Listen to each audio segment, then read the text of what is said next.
Ladies and gentlemen, today I want to talk about what it means to trust God in the storm. And let's be honest, storms come for all of us. They don't ask permission, and they rarely give us time to prepare. Whether it's a diagnosis, a financial crisis, or the unraveling of a relationship, life's storms have a way of exposing our deepest fears and testing our faith. Life is unpredictable. One moment, the skies are clear, the sun is shining, and everything seems to be going according to plan. Then, out of nowhere, the winds change, the sky darkens, and the storm arrives. It could be a devastating phone call, a sudden loss, an unexpected diagnosis, or a series of small setbacks that, together, feel insurmountable. The storm doesn't ask for your permission. It doesn't care about your plans, your stability, or your expectations. And yet, here it is, demanding your attention, shaking the very foundation of what you thought was solid. Acknowledging the storm is the first step toward navigating it, but let's be real, this is no small task. Why? Because our instinct is often to deny that the storm is happening. We tell ourselves it's fine, it's not a big deal, I can handle this. We minimize the pain, brush aside the fear, and carry on as though nothing is wrong. Sometimes it's easier to pretend that the storm is just a passing cloud rather than face the reality that it might be here for a while. Why do we do this? Why is it so hard to acknowledge when we're struggling? Part of the reason is that we live in a culture that prizes strength and self-sufficiency. Admitting that we're overwhelmed feels like failure. It feels like weakness. We worry about what others might think about being judged or about becoming a burden. So we put on a brave face, even when everything inside us feels like it's falling apart. But here's the truth: denial doesn't make the storm go away. If anything, it amplifies the chaos. Ignoring the storm doesn't stop the rain, it just leaves us drenched and unprepared. Acknowledging the storm, on the other hand, opens the door to growth and healing. It allows us to name what we're facing and begin to make sense of it. It's the first step toward moving through the storm instead of being consumed by it. Acknowledging the storm also means giving yourself permission to feel. This is hard, especially for those of us who've been taught to stay strong at all costs. But strength isn't the absence of emotion, it's the courage to sit with your feelings without letting them define you. It's okay to feel scared. It's okay to feel angry or sad or confused. These emotions are not a sign of weak faith or lack of trust in God. They are a natural response to the challenges you're facing. Let me say that again, it's okay to feel. Sometimes we think that acknowledging the storm means giving in to despair, but it's quite the opposite. By naming your feelings and facing them head on, you take away their power to control you. You begin to see them for what they are: temporary, passing waves in the ocean of your life. Acknowledging the storm also requires honesty, not just with yourself, but with others. How often do we respond to a concerned "how are you" with a polite "I'm fine," even when we're anything but fine? We put up walls thinking they'll protect us, but all they do is isolate us further. Being honest about your struggles, whether with a trusted friend, family member, or pastor, can be incredibly freeing. It doesn't make the storm disappear, but it reminds you that you don't have to face it alone. And then there's the ultimate honesty, the one that comes in prayer. Acknowledging the storm means bringing your pain, confusion, and doubts to God. It means saying, I don't understand why this is happening. I don't know how to get through this, but I trust that you are here with me. This kind of honesty is not a sign of weak faith. It's a sign of authentic faith. It's a recognition that God is big enough to handle your questions, your fears, and even your anger.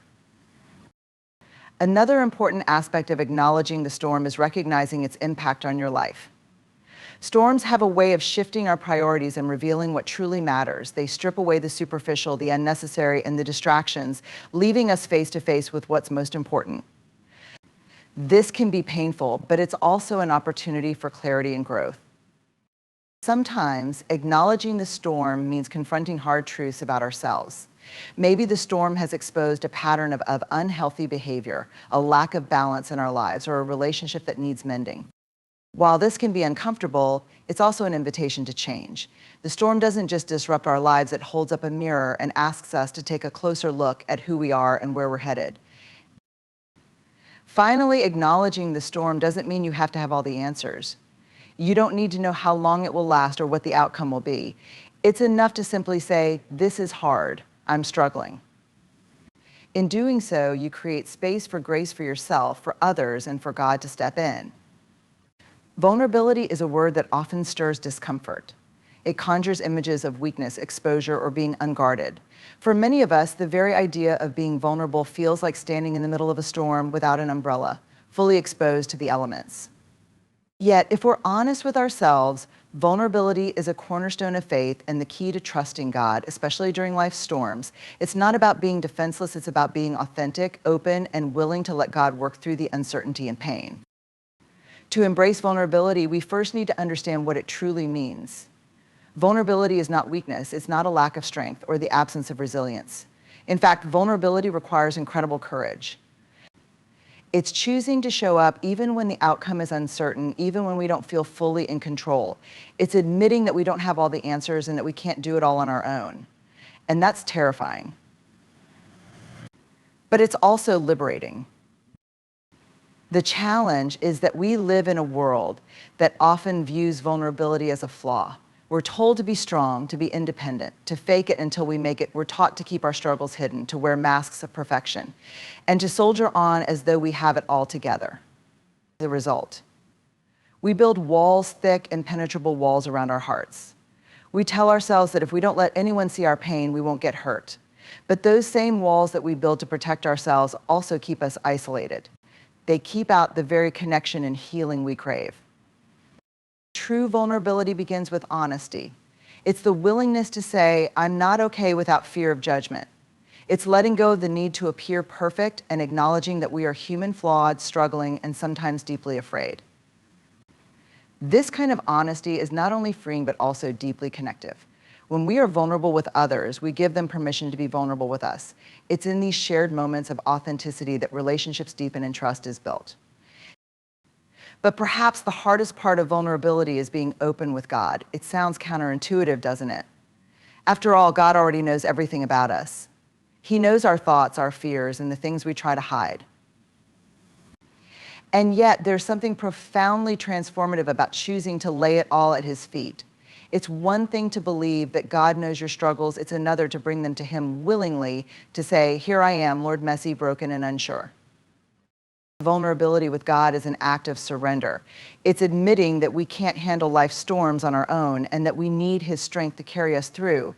This doesn't mean we're giving up, it means we're giving up, it means we're giving over. We're placing our trust in the one who sees the bigger picture, the one who can use even the most painful circumstances for good. Of course, this kind of vulnerability requires a deep sense of trust. And trust, as we all know, doesn't come easily. It's built over time through experience and relationship. But here's the beautiful thing: God has already proven Himself trustworthy. He has shown us time and time again that He is faithful, that He is with us in every trial, and that His love for us is unshakable. Vulnerability then is our response to that faithfulness. It's our way of saying, "I trust you, even though I don't understand. I trust you, even though this hurts." Another aspect of embracing vulnerability is accepting that we can't control everything. For many of us, control feels like a safety net. We think that if we can plan enough, prepare enough, or work hard enough, we can avoid pain or prevent things from falling apart. But storms have a way of reminding us just how little control we actually have. They strip away our illusions of certainty and force us to confront our limitations. It's in these moments of helplessness that vulnerability becomes not just necessary, but essential. Because when we let go of control, we make room for God to step in. We stop trying to fix everything ourselves and allow His power to work in our lives. This is not easy. Letting go feels like free falling, like stepping into the unknown. But it's in that free fall that we discover the strength of God's arms ready to catch us. Embracing vulnerability also means being open to change. Storms have a way of reshaping us, of tearing down the old and making room for the new.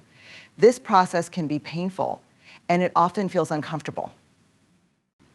But vulnerability allows us to lean into that discomfort, to trust that God is doing something bigger than we can see. It's the willingness to say, "I don't know what you're doing, Lord, but I trust that it's good." And then there's the vulnerability that comes with hope. Hope, by its very nature, is vulnerable. It's daring to believe that things can get better, even when everything around you says otherwise. It's choosing to trust in God's promises, even when the outcome is uncertain. Hope requires us to open our hearts, to risk disappointment, and to keep moving forward in faith. Ultimately, vulnerability is about connection with God, with others, and with ourselves. It's about breaking down the walls that keep us isolated and stepping into the light of authenticity and grace. When we embrace vulnerability, we discover that it's not a place of weakness, but a place of strength, where God's power is made perfect in our weakness. Surrender. The word itself can make us uneasy. It feels counterintuitive, especially in a world that equates success with control, independence, and the relentless pursuit of solutions. To surrender, we think, is to admit defeat, to let go of power, and to risk being seen as weak. But in the context of faith, surrender is not about giving up, it's about giving over. It's a conscious decision to release control and trust in God's plan, even when the path ahead is unclear. The power of surrender begins with recognizing the limits of our control. As human beings, we like to think we have power over our lives, that if we plan well enough, work hard enough, or strategize carefully, we can steer ourselves away from hardship. But life doesn't work that way. The storms come regardless of how well prepared we think we are. The sudden loss, the health crisis, the broken relationship, these moments remind us that our control is an illusion. Surrender begins when we stop fighting against this truth and start embracing it. Surrender does not mean passivity or resignation. It doesn't mean we sit back and do nothing. Instead, it's an active, intentional choice to place our trust in God rather than in our own limited abilities. It's saying, I don't have all the answers, but I trust the one who does this. Trust is not blind. It's rooted in the belief that God is good, faithful, and present, even in the midst of chaos. One of the most challenging aspects of surrender is letting go of the need for certainty. As humans, we crave answers. We want to know why things happen, how they'll turn out, and what steps we need to take to fix them. But surrender asks us to release this need for control and to rest in the unknown. This is not easy. It's human nature to want to hold on, to try harder, to keep all the plates spinning. But true surrender requires us to loosen our grip and trust that God's plan, even if unseen, is greater than our own. There is power in surrender because it aligns us with God's will. When we stop striving to force our own agendas and instead seek God's direction, we open ourselves to His wisdom and guidance. Think about it. How often do we exhaust ourselves trying to control outcomes that are beyond our reach, only to realize that God's way was better all along? Surrender is not about giving up our desires, it's about aligning them with God's greater purpose. Surrender also brings freedom. When we hold tightly to control, we carry the weight of the world on our shoulders. We feel responsible for fixing everything, for making things right, for ensuring success. This burden is not ours to bear. Surrender is an act of release. It's placing that heavy load at the feet of God and trusting Him to carry it. This doesn't mean we stop caring or trying, but it does mean we stop striving in our own strength. Perhaps one of the most beautiful aspects of surrender is the peace it brings. When we let go of control and place our trust in God, we experience a sense of calm that transcends understanding. This peace doesn't mean the storm disappears. It means we are no longer fighting it alone.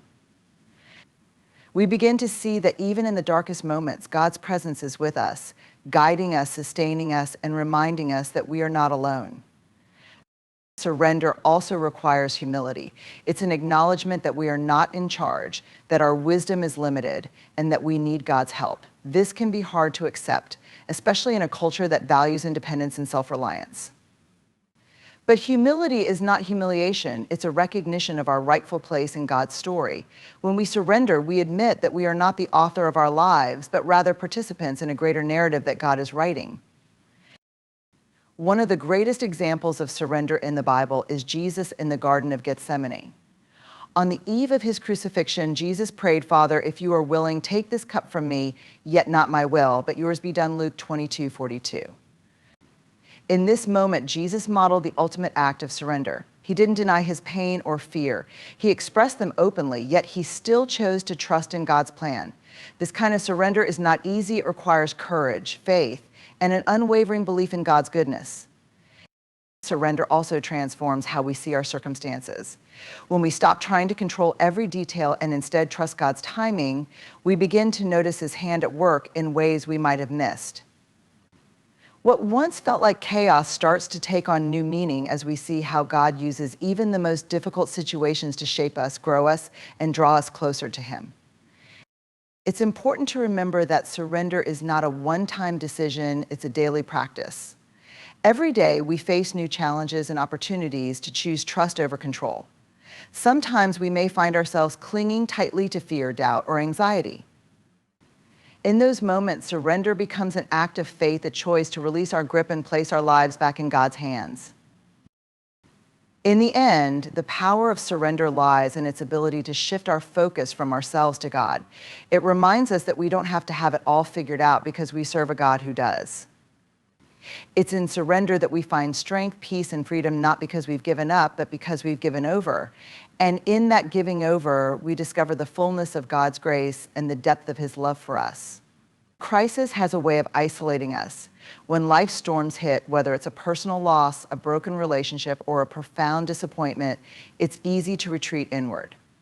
The pain feels too raw, the burden too heavy, and the temptation to handle it alone becomes strong. After all, vulnerability during a crisis can feel overwhelming, and admitting that we're struggling might seem like a risk we're not willing to take. Yet, in the midst of crisis, connection is not just a lifeline, it's essential. Connection during crisis begins with a simple but profound truth: we are not meant to do life alone. From the very beginning, humanity was designed for relationship. We were created to live in community, to share our joys and burdens, and to walk alongside one another through life's ups and downs. But when a crisis arises, it often feels easier to build walls than to reach out for help.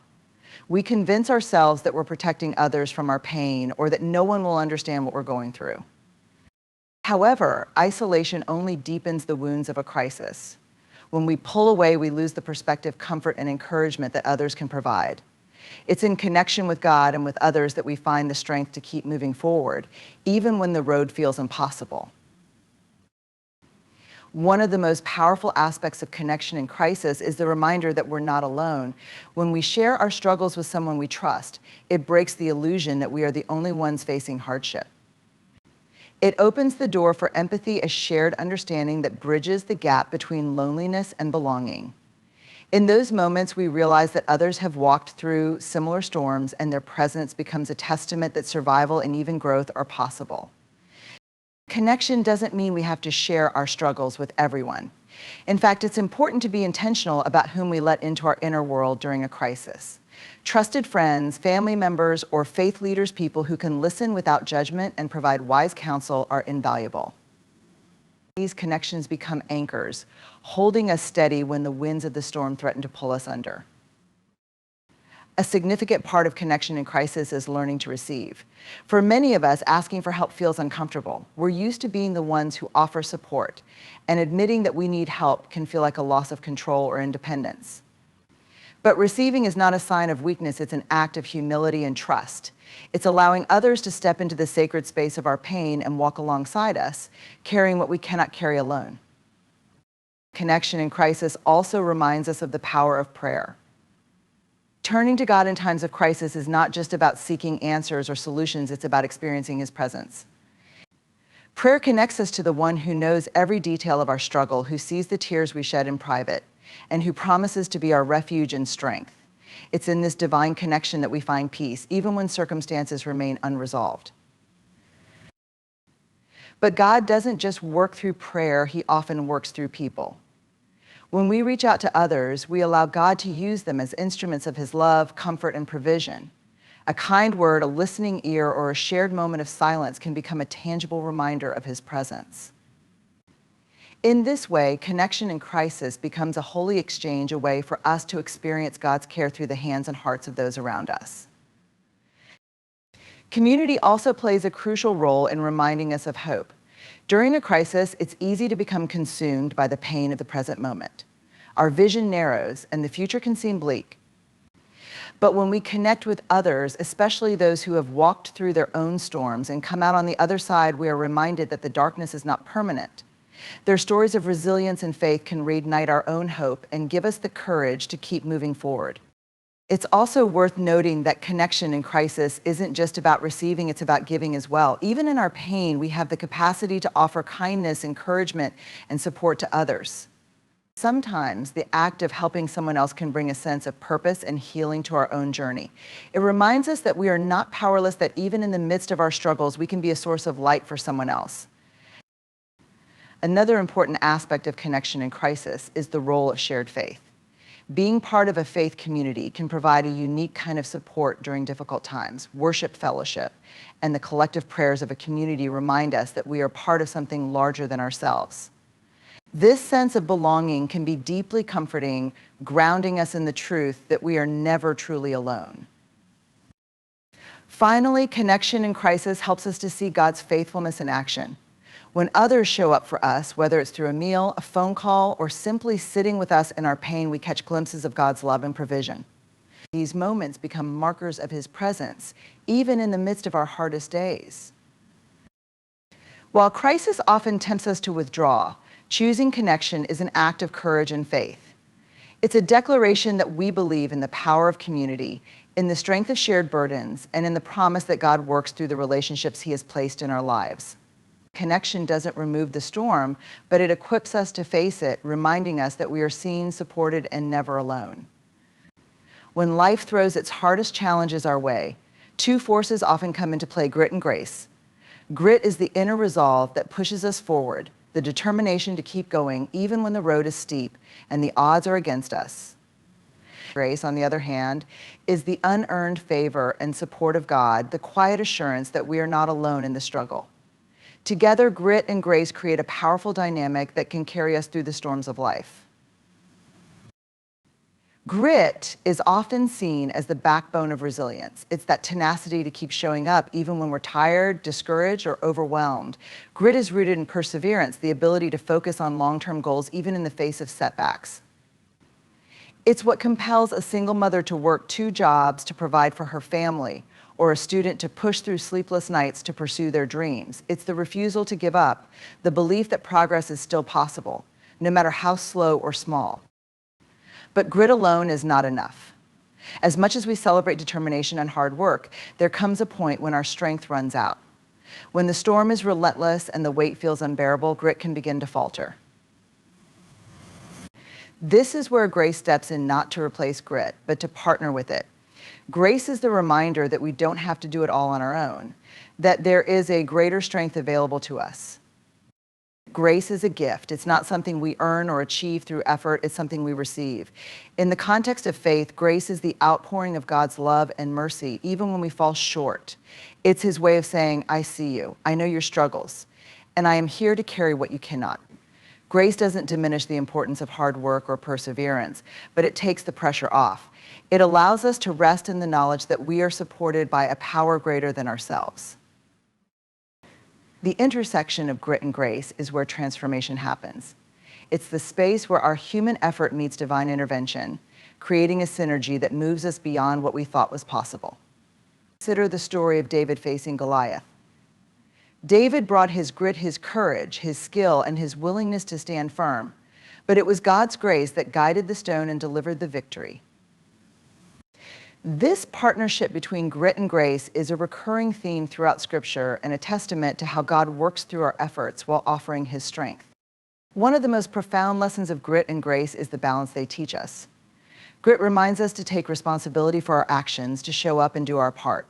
Grace reminds us to let go of the illusion of control and to trust in God's plan. Too much grit without grace can lead to burnout, pride, and a sense of isolation. Too much reliance on grace without grit can result in passivity or complacency.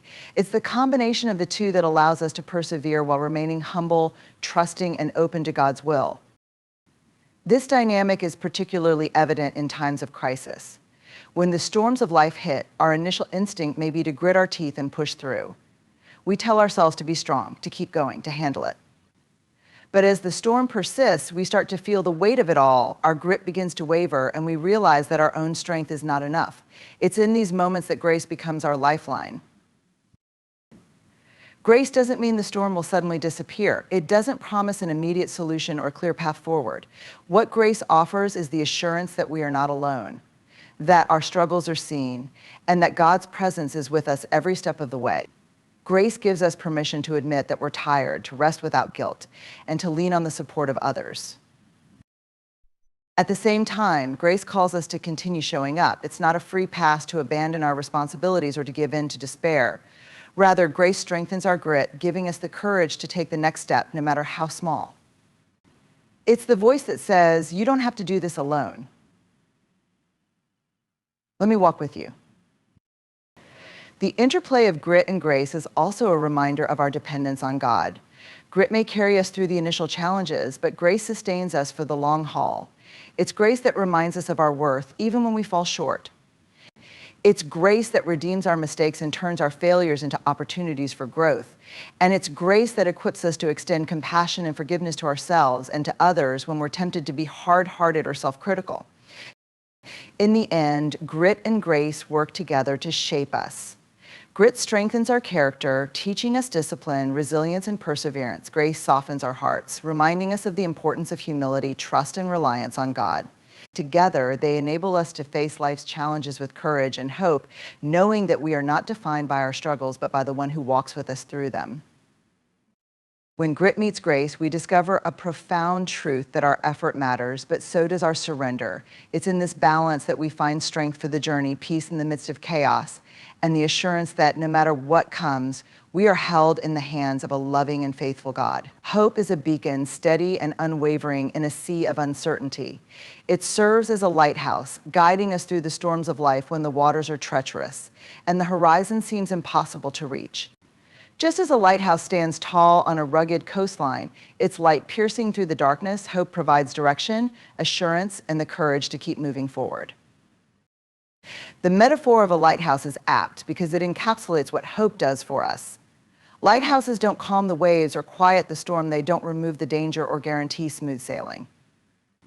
What they do is provide light a way to orient ourselves, a focal point to steady our hearts when everything else feels chaotic. In the same way, hope doesn't erase life's challenges, but it gives us the strength to face them. It reminds us that the storm is temporary and that safe harbor is possible, even if we can't see it yet. Hope begins as a spark of belief, often fragile, that things can get better. It's a quiet voice that whispers, this isn't the end, even when the darkness feels overwhelming. In its early stages, hope may seem insignificant compared to the weight of what we're facing. But like a lighthouse, its power is not in its size, but in its constancy. That small, steady light can grow brighter as we move toward it, illuminating the path ahead and helping us navigate even the most difficult terrain. What makes hope so powerful is its ability to shift our perspective. During life's storms, it's easy to become consumed by fear, doubt, and despair. The waves feel all-encompassing, and the darkness can seem endless. Hope, however, acts as a counterbalance to these feelings. It doesn't deny the reality of the storm, but invites us to look beyond it. Hope says, yes, the waves are high and the night is dark, but there's a light ahead. Keep going. This forward-looking nature of hope is crucial. It reminds us that our current circumstances, no matter how challenging, are not permanent. The storm will not last forever, and the difficulties we face today are part of a larger journey. Hope shifts our focus from what we can't control to what we can our choice to keep moving, to keep believing, and to keep trusting that brighter days are ahead. Hope as a lighthouse also teaches us resilience. It gives us the courage to endure, even when the odds seem stacked against us. Resilience doesn't mean the absence of pain or struggle. It means refusing to give up, even when the storm is at its fiercest. Hope fuels this resilience by reminding us that every step forward, no matter how small, brings us closer to the light. Another important aspect of hope is its ability to connect us to something greater than ourselves. When we see hope as a lighthouse, we recognize that it is not something we create on our own. The lighthouse stands, not because of our effort, but because of something bigger, something unshaken by the winds and waves. For those of us with faith, this something is God, the ultimate source of hope. God's promises act as the foundation for the lighthouse of hope. He assures us that we are not alone in the storm, that He is with us, guiding us and lighting the way. His faithfulness, evident in His word and in the testimonies of those who have endured their own storms, reinforces our trust in the light. This divine hope is not rooted in wishful thinking, but in the certainty of God's love, grace, and provision. Hope also invites us to act. While the lighthouse provides light, it's up to us to steer the ship. Hope calls us to take steps forward, even when the way is unclear. It might mean seeking support, asking for help, or simply choosing to hold on for one more day. These actions, fueled by hope, move us closer to the safety of the shore. Importantly, hope is not just for ourselves, it's something we can share with others. When we hold on to hope, we become a source of light for those around us who might be struggling. Just as lighthouses guide many ships, our hope can inspire others to keep going, even when their own faith feels weak. A kind word, a listening ear, or a shared moment of encouragement can remind someone else that the light is still there, even if they can't see it yet.